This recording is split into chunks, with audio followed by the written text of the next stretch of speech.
Rupert, you just took part in a rather lively session here on IMR at the Asia Subsea conference. What for you were the key talking points? It was really interesting to see the balance between the demands from the operators for lower cost and the design houses who are coming up with bigger and bigger vessels and trying to reconcile the two together.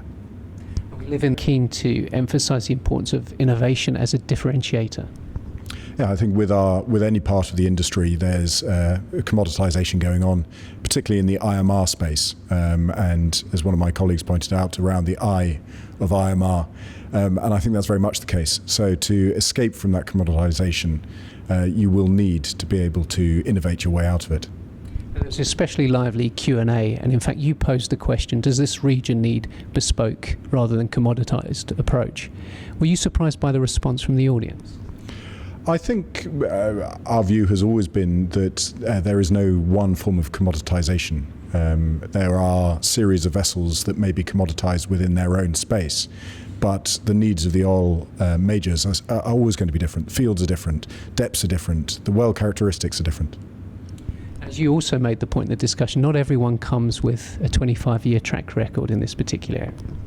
Fortunately for us, we're 40 years this year, but I think buying your way into track record is a key consideration, particularly in the IMR space and the EPIC space.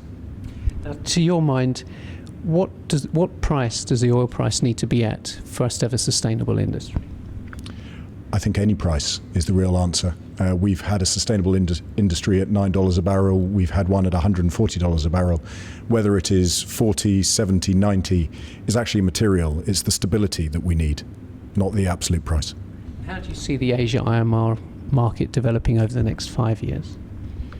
Inevitably, it will develop rapidly. There is a big installed base to service.